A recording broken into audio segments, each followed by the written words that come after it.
Have you ever thought about opening your own mobile cart or kiosk business?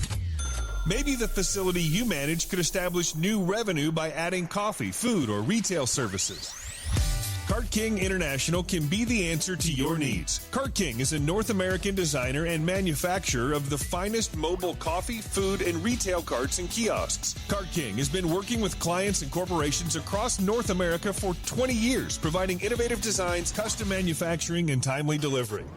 Carts and kiosks are fun, and so are the dozens of designs on our website. Please visit us today at www.cart-king.com or just call us at 1-877-986-7771 and get your sales rolling. If you find yourself in need of legal representation, it can be a very stressful time in your life. In my career, I have dealt with thousands of lawyers, I've dealt with thousands of law firms, and I can confidently recommend to you Keith M. Davidson at kmdlaw.com. Available 24 hours, 7 days a week. Just log into kmdlaw.com. That's kmdlaw.com. Or you can call toll-free 833-4KMD-LAW. That's 833-4KMD-LAW.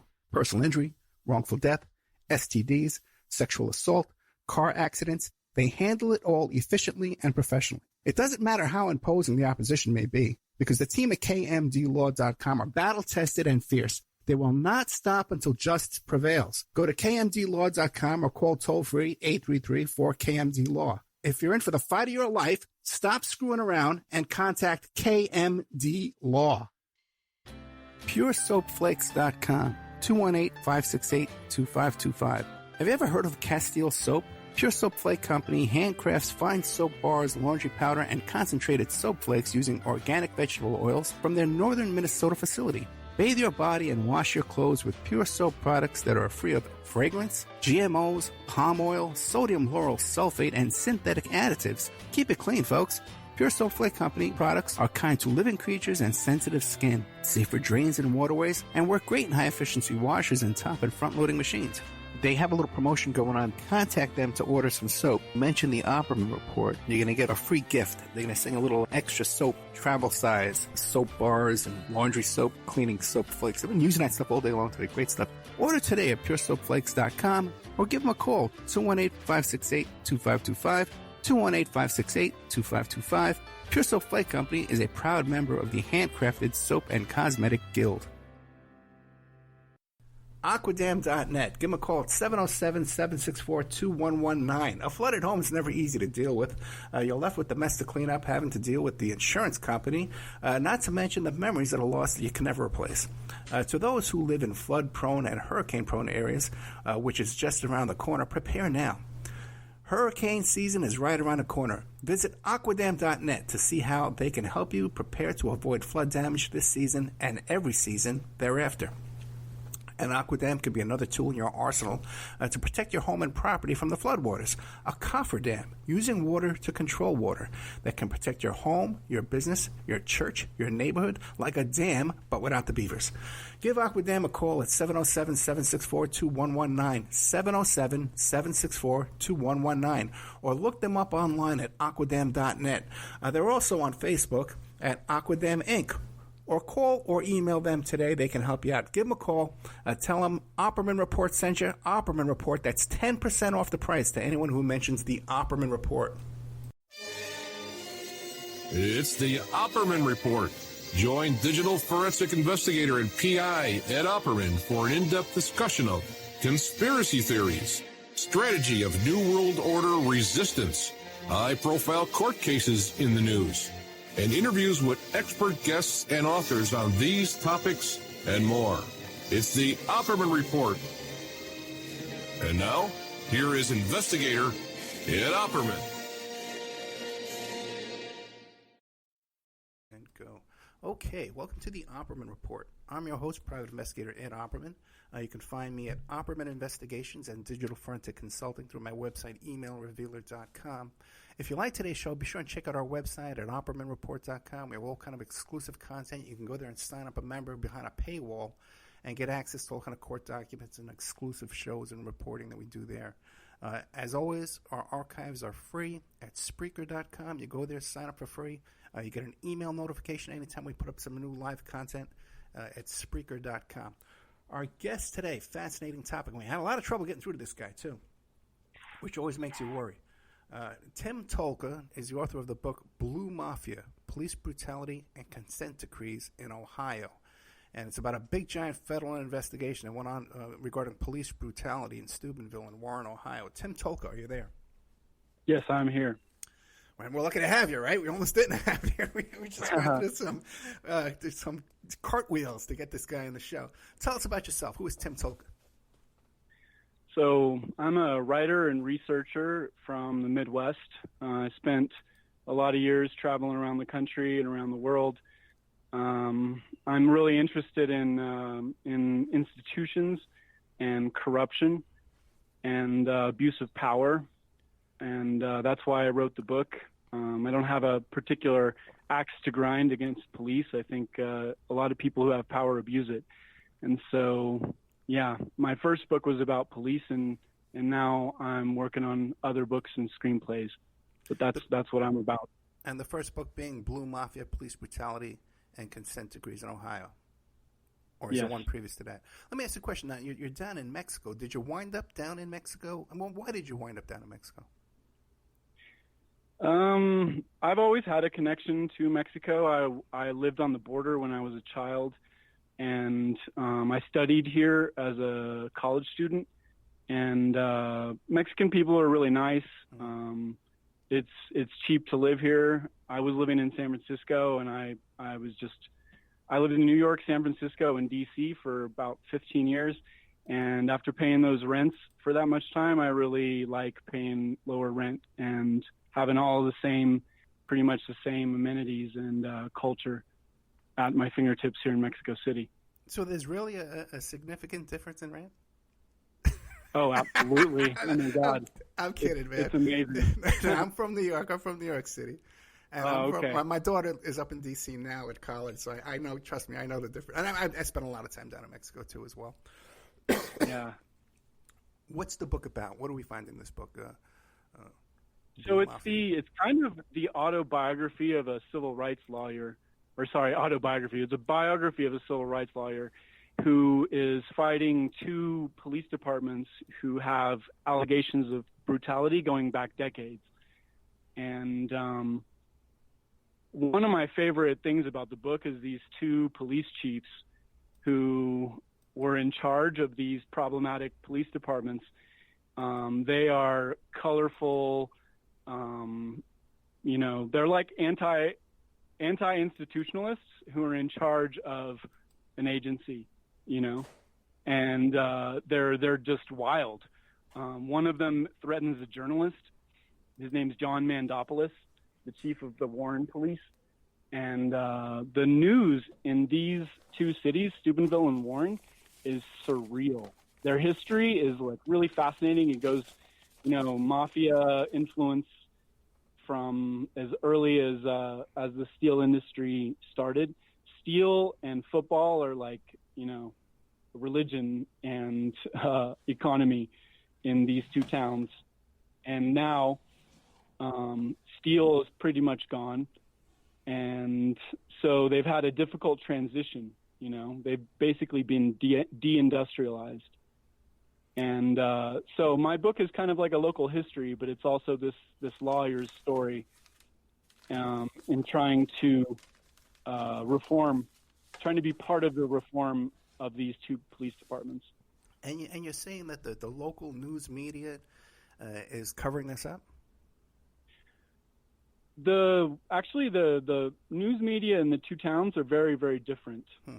In Steubenville, there's the Herald Star, and they are basically like a glorified mom and pop, bake sale reporting service. They don't do much investigating. You can give them information and they won't touch it. In Warren, there's the Tribune Chronicle, which is owned by Tribune Media, I believe, but they're owned by different people than the Herald Star, and they have a little bit more leeway. They're more interested, they're more investigative. But the real reporting powerhouse in Steel Valley was the Vindicator. And now the Vindicator is kaput. They went out of business like a year or two ago. And so there's not much reporting happening in these towns now, sadly. But during the 90s and the 2000s was when the police brutality was in a kind of a crescendo in these two towns.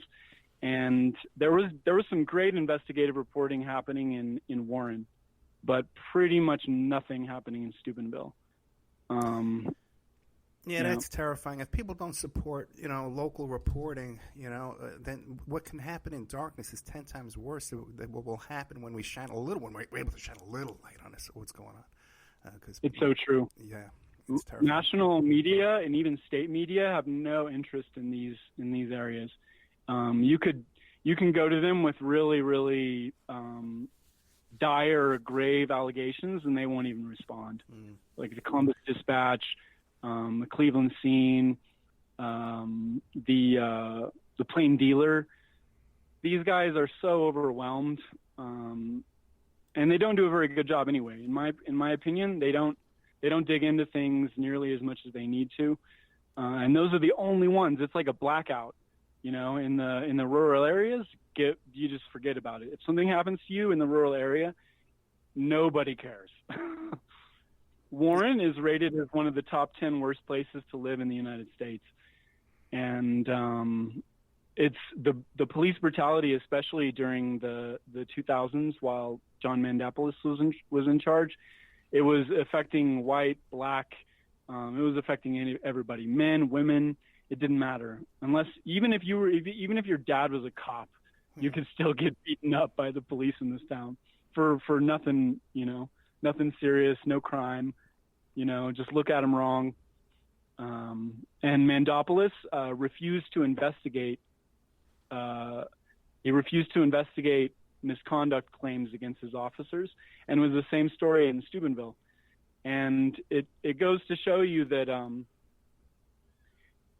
you can't paint victims with a broad brush.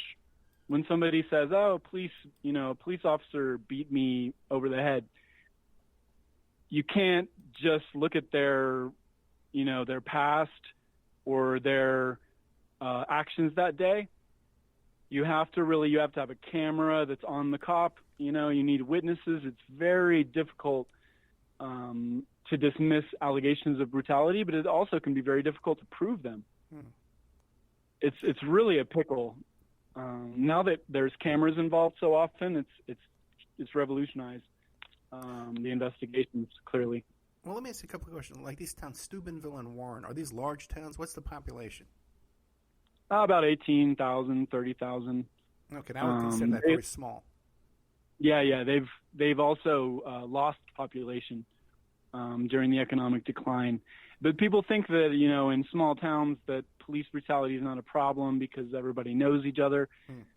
And, it's one thing that there's this. So the possibility of accountability happens first at the local level, then the state level, and then the federal level. You can file a local complaint with your police chief or your,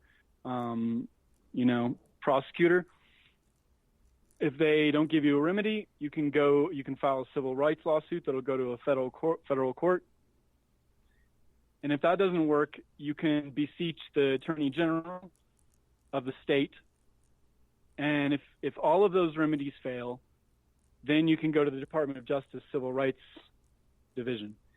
And it used to be that the Civil Rights Division would come and investigate any claims if there was a kind of confluence of evidence, meaning civil rights settlements, press coverage about police brutality, reports from credible sources, and, whatever evidence comes out of all those, like, for example, Rodney King, the beating and the video was what spurred this law, the Violent Crime Control Act of 1994, which gave the Justice Department jurisdiction over local police departments if there was enough evidence to believe there was, probable cause that there was a pattern of brutality and misconduct.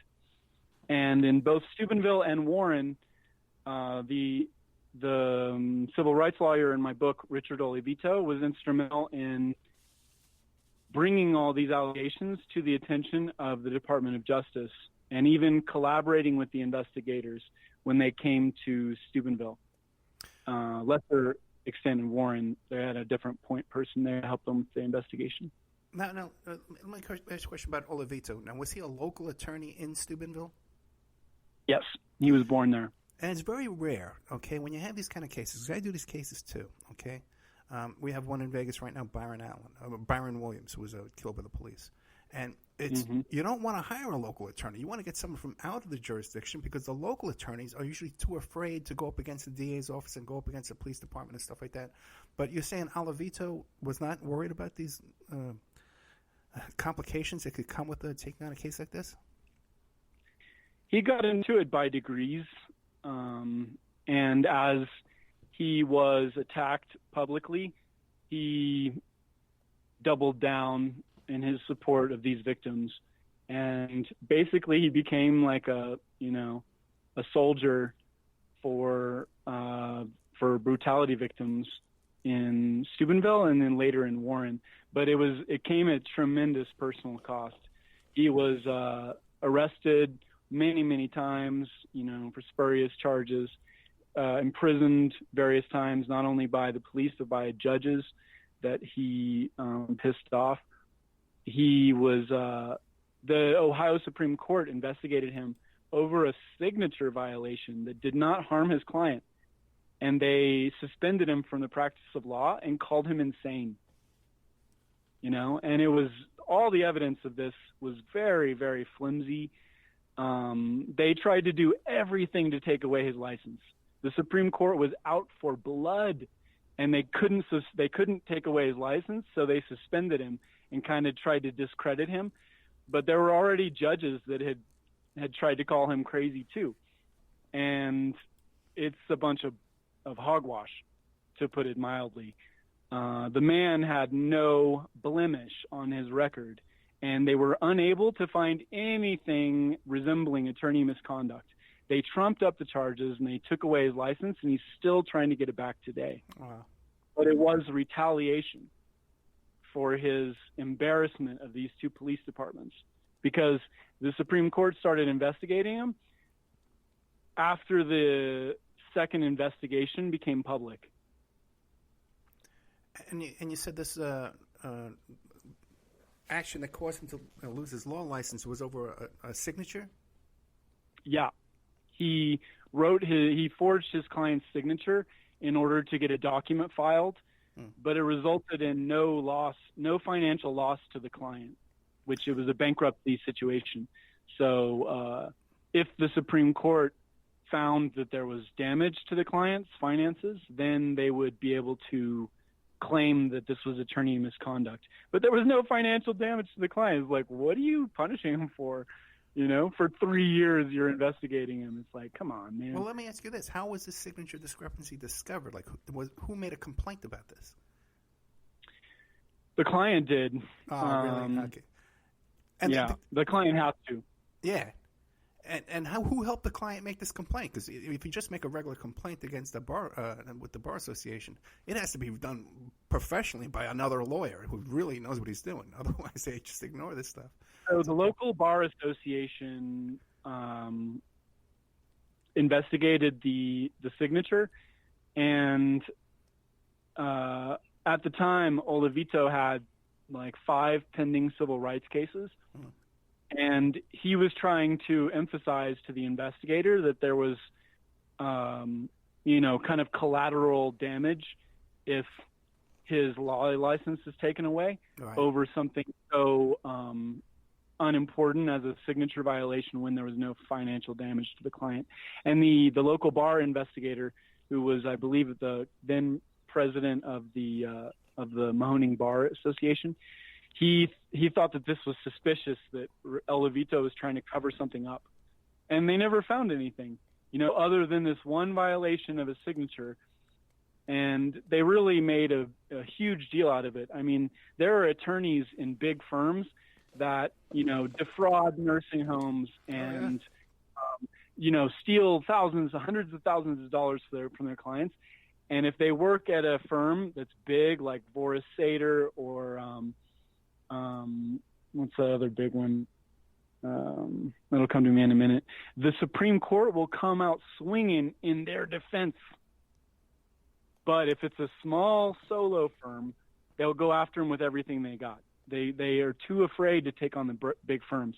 And you see this all over different, agencies that do kind of professional investigations, professional ethics. They always target the small fish who can't defend themselves so that they can get easy wins and justify their existence. Give us an idea. What atrocities did Mr. Oliveto come across that made him become such a crusader and finally bring justice to this town? So in Steubenville, the police had a habit of false arrests and seizures of property, as well as brutality and a little maybe taking free blowjobs from the sex workers in the town, which was renowned as a red light kind of town. You had gambling that was supposed to be, illegal, but it wasn't unofficially. And then you had prostitution, which was basically like a big business for the area. And it was very much happening under the noses of everybody in authority with their knowledge and consent. So sex workers were being taken advantage of by the police. There were many allegations of this. Sometimes they'd turn up dead, and that had been going on for 50, 60 years. Then you had the brutality against white, black, poor, anybody, and everybody. There was one case in the 80s where a man parked in front of a police officer's house, and the police officer came out and beat the crap out of him and hit him with his billy club various times for parking in front of his house. Were these police chiefs elected or appointed, like in the case of this Mendopoulos? Appointed. And often with like family connections and then later like nepotism. So Mendopoulos, for example, he had his godson as one of their prized police officers. And his godson, whose name was Chucky List, also ran a racist bar where blacks weren't allowed. Really? And the guy would drink and drive so much that he led his own department on a chase. And his own fellow officers had to pull him over driving drunk, and he ran away from them. And then they didn't want to say his name into the radio, so they just said his badge number. Oh, my God. And this was the kind of stuff that was going on all the time, like covering up misconduct, covering up murders. The police would kill somebody and be like, oh, I thought he had a gun or a knife. In Warren, one of the police officers shot another cop, in a moment of confusion. They were just very badly trained. When they showed up, that's when the chaos started. One time they showed up at a wedding and they ended up like tasing the groom or something. It was like the wildest stuff that you could ever imagine. They even got in a fight. Like 2 police officers got in a fight when they showed up to break up a fight at a wedding. It was just like a comedy show. And, but, a lot of people were being hurt. People were dying. You're in a room with a cop and 3 minutes later you suffocated. It's like, what happened? And you could never find out. People couldn't get answers because the police chiefs, both McCartney in Steubenville and Mendopoulos in Warren, were vocally opposed to admitting that their officers would ever do anything wrong, especially people like their own relatives, who they had hired and protected. And all the people in the town knew about it, but they just couldn't do anything because you can't fire a police chief. It's very difficult. They have various appeals. They go to the Civil Service Board, which is usually like their friends, You know what the amazing thing, too, in these towns, because you hear these stories all the time, these towns where just, it's lockdown, Even in those towns where everybody knows, hey, man, the cops here are out of control, people will still pick up the phone and call 911 for help. When knowing they're inviting trouble into their lives. We're just conditioned to do it, man. We're just conditioned. I know. so I went into this book with a bit of an axe to grind because my wife at the time was a victim of sexual assault whose investigation had been botched by the local police. Okay, so I needed something to get my mind off of this extremely frustrating situation where we were trying to get a criminal investigation started elsewhere in Ohio and getting pushback from the local cops because they didn't want to do their job and they had lost all the evidence, so it was embarrassing. They didn't want to do it. And we had to get the Ohio Attorney General's office involved. And so that was my first experience with the kind of institutional problems in Ohio. And so when I found out about Richard Olivito's career, I decided to start this book.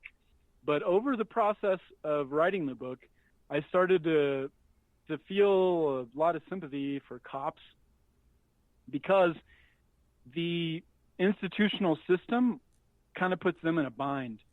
All right. So imagine I'm a cop. I get scared in a moment and I shoot a dog, or I shoot a person. I haven't been well trained, and there's a kind of certain ethos and culture in the police department. And I just made a mistake, and I'm terrified. I know that the system is going to eat me alive. So what do? I need my partner to cover for me. We're on the same side. We're against the bad guys. And so it's natural that he's going to probably help me out. It's not comfortable for him to lie, but he knows that he's doing the right thing for me because I'm a good guy. We work together, and that's the whole problem with police investigating themselves is there's a massive conflict of interest, especially in these small departments where everybody knows each other. The sergeant who does the investigations probably has a nickname, and he's boys. They're boys with all these guys. They go drinking together after work. They hear each other's problems. They know each other's families. They're not going to turn on each other. That's just against their whole code. It's called the blue wall, or the thin blue line, and it's completely understandable. But that's why you need outside agencies. And you need the federal government. As much as everybody hates the federal government, local authorities always blame the federal government when the federal government gets involved. In Steubenville, they were super angry. They said there's undermining our authority and that these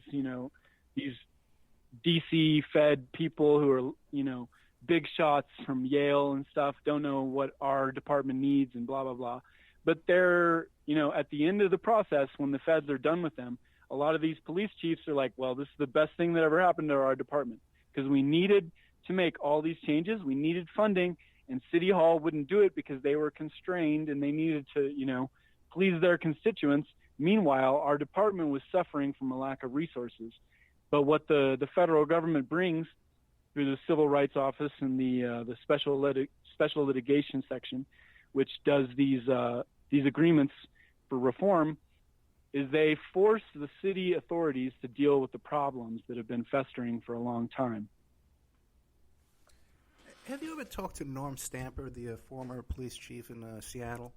Or Yeah. Yeah. Have you I've not talked to him directly, but I read part of his book, and it is fantastic. It's fantastic. The man has a lot of integrity. I respect him a great deal. Yeah, a whole new view of policing. We need to turn the whole system upside down. And one of the things I've always advocated for, just in my own humble little way here that I can, is we just like we have a jury system where people have to show up for jury duty. Okay, everyone also would have to show up for a civilian review board. That every time whenever someone's arrested and they come into a precinct that night or that day, there's a 3-man board there of civilians, just like jury duty, who decide, hey, are we going to cage this guy before he goes before a judge? Or maybe, because a lot of times with these cops, they know it's going to get thrown out the next day. The DA is going to throw it out. But you may win in court, but you're going to go for the ride. You're not going to win the ride, the argument about the ride. And they're going to take him in and hold him overnight. And so before that happens, man, a couple of civilians say, hey, is this justified? Or the guy was just arguing with a cop, The system has put authority, they've kind of shuffled it around. They've been like, well, this isn't working. Let's try a different thing. This isn't working. Let's try a different thing. So the Justice Department was actually a shift from the commissions.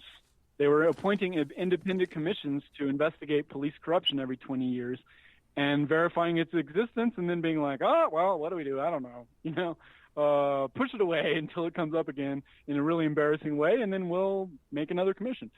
And nothing ever changed, So the Department of Justice was like, okay, we have completely failed at accountability. Let's try this. And this worked, but then, the police unions, who are very, very powerful, have numbers in the millions of paying, of due-paying members, and they hire the best law firms for police accused of misconduct.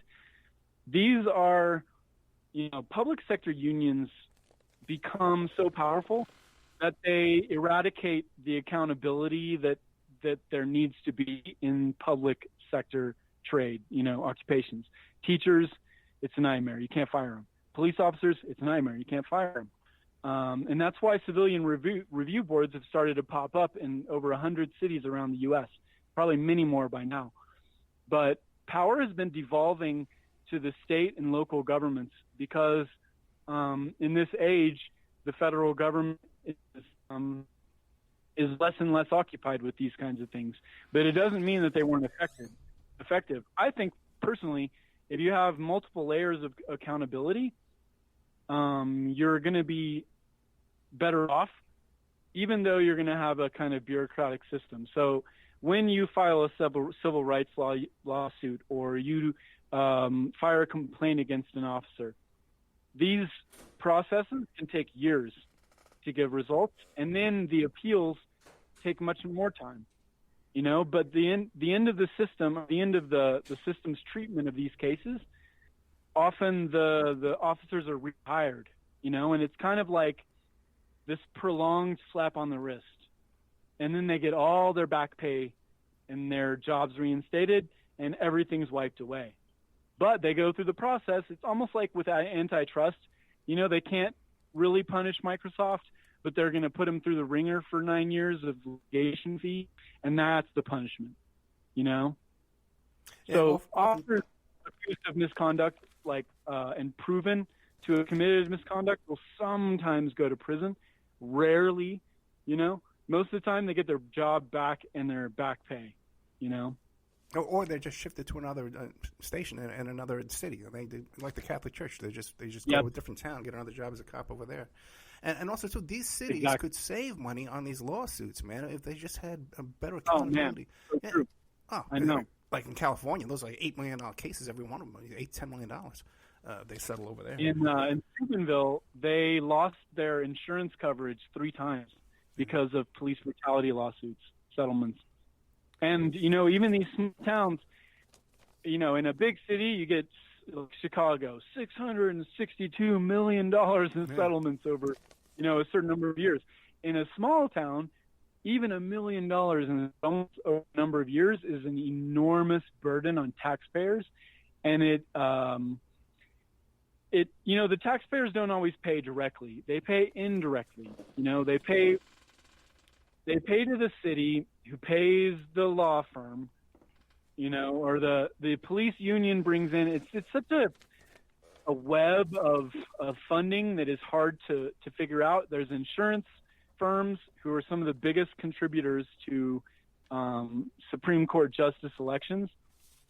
You got law firms, that are defending these police, and they're paid by the insurance firms who are contributing to the Supreme Court justice campaigns, who, it's just a big web of difficult to pick apart, big, deep-pocketed interests that have a vested interest in the status quo not changing. Yeah, with any kind of system, the smart guys who figure out a way to profit off of it, and make little side deals and come up with money. I was going to ask you, we got to take a commercial break, but when we come back, I'm going to ask you, because I know in big towns, like back in Vegas, one of the money-making avenues they have out of this police mass arrest going on is DUIs and domestic violence. They like to arrest everybody for those kind of charges, and they automatically arrest for every. You show up for a DUI or domestic violence, is automatic arrest. And then the judges have their friends who run these DUI classes and domestic violence classes. They sentence these guys to, and there's all kind of kickback arrangements going on. So I wonder if that kind of stuff was going on down there in Warren and Steubenville as well. We'll be right back with more of Tim Tolka. Fascinating content. We're talking about his book,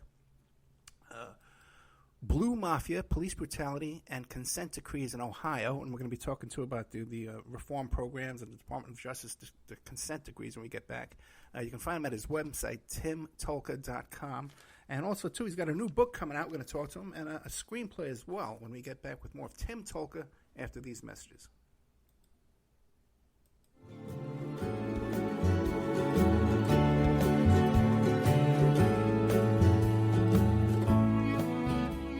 And now a word from our sponsors.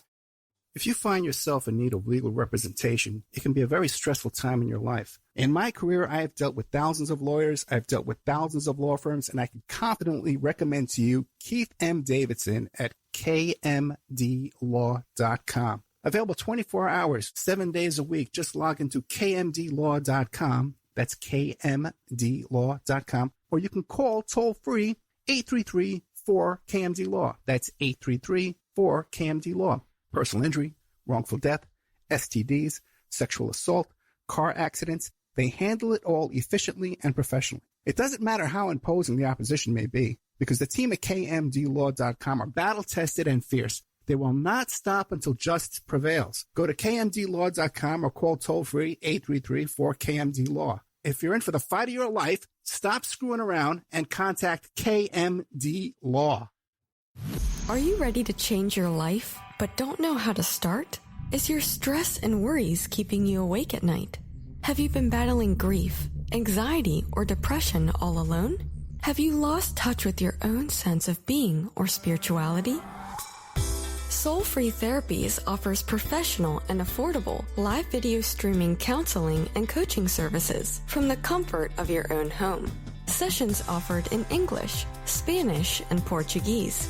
Go to our website at www.soul-free.com and book your first session today. Hey, check out our brand new sponsor, Dynamic Solutions 2. That's the number 2. They offer a life-changing, dynamic financial solution. The finest in fast, professional, affordable credit repair. Is your credit in bad shape? Do you need a new car? Ready to buy a new house? You want to rent an apartment? Are you going to apply for a job? Any one of these activities, they're going to ask for a credit report, and then check out your credit score. Let Dynamic Solutions 2 erase your negative credit remarks. They have affordable monthly prices. They accept Visa, MasterCard, PayPal options available. You go to www.dynamicsolutions, that's the number 2.com, or call 424-888-2820. 424-888-2820. Now, if you enter promo code ED or you mention Ed Opperman, you get a 10% discount. How's that? You get a free consultation, all negative items removed, get back in positive credit position. Dynamic Solutions 2, life-changing dynamic financial solutions. 424-888-2820. Tell them Ed Opperman sent you. You get a 10% discount. PureSoapFlakes.com, 218-568-2525. Have you ever heard of Castile Soap? Pure Soap Flake Company handcrafts fine soap bars, laundry powder, and concentrated soap flakes using organic vegetable oils from their northern Minnesota facility. Bathe your body and wash your clothes with Pure Soap products that are free of fragrance, GMOs, palm oil, sodium lauryl sulfate, and synthetic additives. Keep it clean, folks. Pure Soap Flake Company products are kind to living creatures and sensitive skin, safe for drains and waterways, and work great in high-efficiency washers and top and front-loading machines. They have a little promotion going on. Contact them to order some soap. Mention the Opperman Report. You're going to get a free gift. They're going to send a little extra soap, travel size, soap bars and laundry soap, cleaning soap flakes. I've been using that stuff all day long today. Great stuff. Order today at puresoapflakes.com or give them a call, 218-568-2525, 218-568-2525. Pure Soap Flake Company is a proud member of the Handcrafted Soap and Cosmetic Guild. It's the Opperman Report. And now, here is investigator Ed Opperman.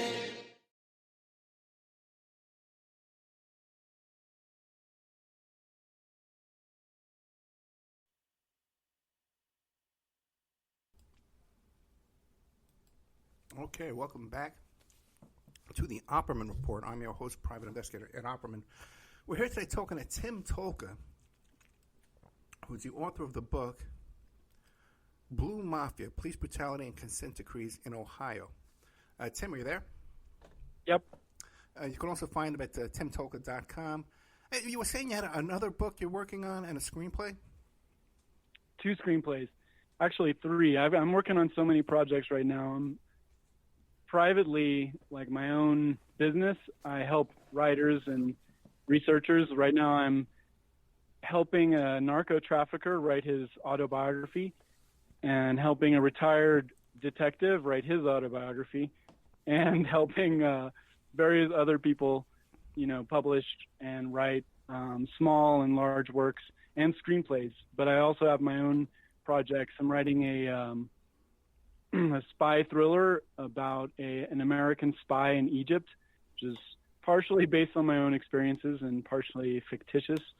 And then 2 screenplays. One is the adaptation of Blue Mafia into a series, and the second is a screenplay in Spanish about organized crime. Excellent. So you definitely got your hands full. Yeah, stuff going on definitely. Yeah. Now, you were telling me off the air about the Department of Justice reform program has been disbanded? Pretty much, yeah. The Attorney General, Jeff Sessions, undid a lot of the work of the Department of Justice, and they worked to pull back investigations and reform programs and agreements that were already instituted. And much like you see with the Michael Flynn investigation, they were basically like pulling back the Department of Justice in order to spare their constituents the pain of, the pain and embarrassment of reform. Baltimore, Chicago, Cleveland, various U.S. cities were under consent decree when the Trump administration took office, and over the preceding years, Jeff Sessions undid a lot of that work. And now, as far as I know, the Civil Rights Division isn't investigating any allegations of police misconduct. Yeah, they were just saying that Barr wants to drop charges against the Russian hackers. Yeah, it's Man, people got to know, they didn't just hack the DNC. They hacked Westinghouse. They hacked a whole bunch of people. And he wants to drop those charges, too. That whole investigation. And it's a massive change of priorities. Oh, yeah. The good place to be right now would be Mexico, right? Yeah, that's the reason why I'm here. I'm surprised the Mexicans don't want to build a wall and keep us out, man. No, that was actually a joke. That was a joke that was happening in Mexico in 2016. You would go to the cash register to pay at the supermarket, and the cashier would say, "Do you want your change, or do you want to donate it to building the wall?" Oh my God! Yeah. What do they think down there when they see all this craziness going on up here? They have a saying in Mexico: "I'm Mexico, so close to heaven, so far from heaven, yet so close to the United States." Because that's, they're problematic and very important economically. We have a very complicated relationship. It's almost like China, where we kind of hate each other, but like have to be friends and have each other's hands around each other's necks in a way. I think Mexico is like, well, we benefit from the gringos so much, we can't like turn our back on them, but sometimes we really want to try, And down there again in Warren and Steubenville, were they doing that with those kind of cases, those kind of DUI cases, and constantly just picking people up at the bus stop, riding their bike without a light, that kind of stuff? All kinds of stuff. They had all kinds of shenanigans going on. I mean, they were. So they would arrest people for spurious traffic violations, and in Warren they would strip search them. Like if you were black and you got pulled over for a traffic violation, you got strip searched. Certain officers strip searched everybody they brought in. And frequently it would be a traffic violation that would escalate into something else. Meanwhile, the narcotics squads, oh my goodness, the county narcotics squads are shot through with corruption. They, in Steubenville, or properly Jefferson County, the narcotics squad was robbing drug dealers, pocketing the proceeds and the drugs, and selling the drugs themselves. So there was a cop whose child was one of the biggest drug dealers in the area, and the father, who was a police officer, or actually he was a Secret Service agent working for the prosecutor's office, much like we see in that Georgia case. And the guy did not have any business being a police officer. He had no training, and his son was a drug dealer, and he was robbing his son's competitors and passing the cocaine to his son to sell. And the prosecutor was involved. No, did any of them get convicted and charged and convicted for this kind of Hell stuff? Hell no. The prosecutor went on to retire happily, and he's playing tennis in Florida probably as we speak. And the narcotics officer eventually lost his job after another 7 or 8 years of shenanigans. His son finally went to jail for a huge bust. He got busted with meth, weed, coke. The guy was a major trafficker, and his dad was a cop for many years. And there was allegations against him for many years, and the local authorities just turned a blind eye. And the federal government, the Civil Rights Division came in, and they put the whole department under a consent decree. And the chief of police, Jerry McCartney, continued to go around to all of the gambling joints and collect his bribes, even after his department was under federal investigation. Was there any arrest and charges after this investigation? Was anybody charged? No. So the Department of Justice. So listen, this is what I was told by the Department of Justice. So back in the 90s, when they were pioneering this method of investigating local authorities in order to reform them, they were pioneering the system. They called it Consent Decree 1.0.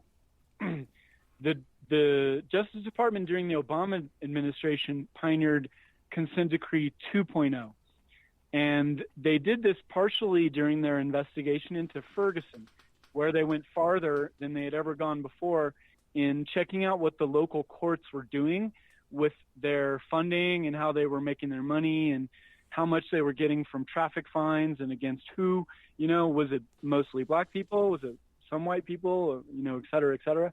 And this is the kind of work that didn't happen in Steubenville, because Steubenville was only the second investigation that the Department of Justice ever did of a local police department.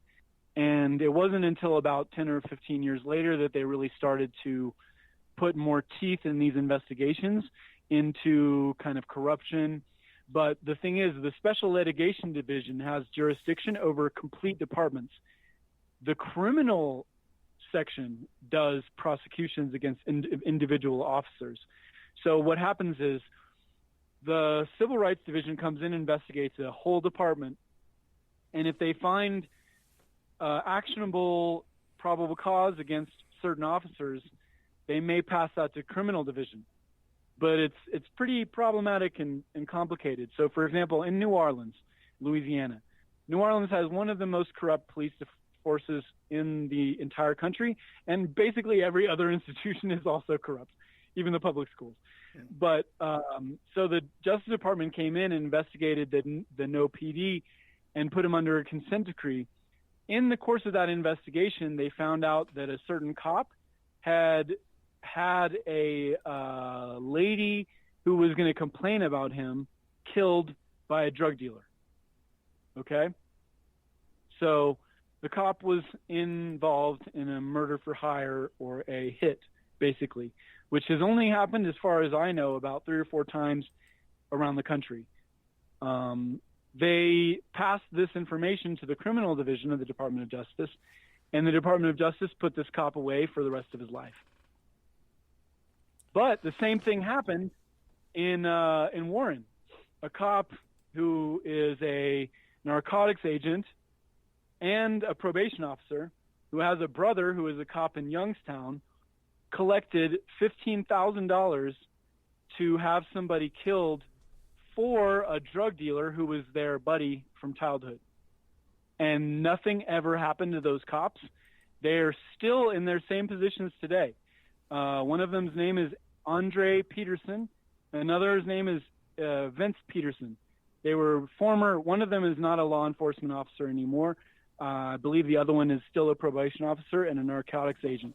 Those guys had somebody killed and collected the money in 1999, and they never got charged because the local prosecutor who's still in office is a coward. I got to tell you, Tim, I had assumed that your book had a happy ending. I was under a misconception there. There's a... sorry to say, the book does not have a very happy ending. Oh, I'm sorry. Because the bad guys win. You know, in Ohio, the bad guys win. Ohio is the state with more federal investigations of police per capita than any other state in the union, except for California and New York, who both have populations way larger than Ohio in one city. Ohio has something very, very, very wrong happening. Is there any success with civil lawsuits down there? The FBI have tried to correct it for 20 years, but Ohio officials resist accountability, they resist reform, and they don't want to change their racist ways. Tim, do they have any success with civil lawsuits down there? Yeah, they do, but it takes several years. You get some compensation, but none of the things that are leading to these civil lawsuits are ever truly changed. You know, maybe a cop loses a job once in a while in Ohio, but he can just go to the next town over. I mean, you saw that with that guy who killed the little kid in Cleveland. Yeah. After 8 seconds, he got another job in another department. I think it might have been in Ohio.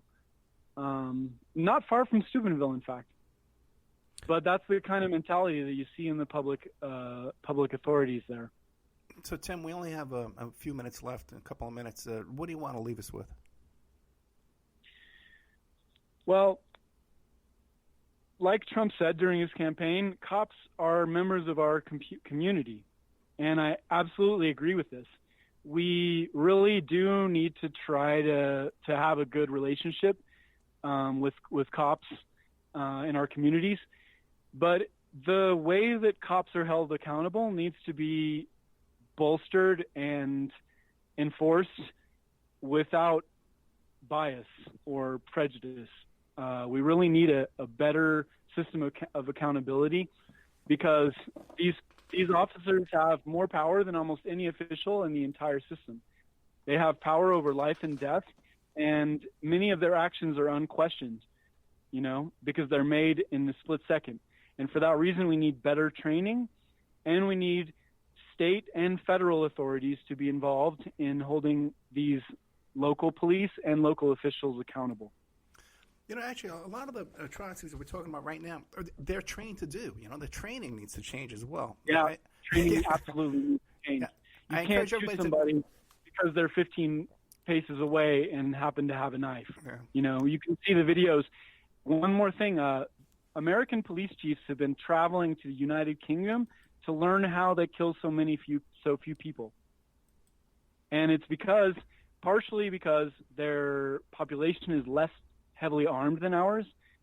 And so our love of guns creates a very difficult problem for our police. Yeah, but even unarmed civilians getting shot down and killed, if we wanted to reduce that, we could do it right quick. The book is called Blue Mafia, Police Brutality and Consent Decrees in Ohio. The guest is Tim Tolka. You can find him at timtolka.com. Keep an eye out for this man's work. He's got a lot of stuff coming up, 2 new books and a screenplay. He also helps people out if you want to write a book, too. I guess coaching and screenwriting and ghostwriting, I guess they call it, co-writing and stuff like that. timtolka.com. That's TIMTOLKA.com. Tim, thank you so much, man. Thank you. Good night. Take it easy. Bye. Bye.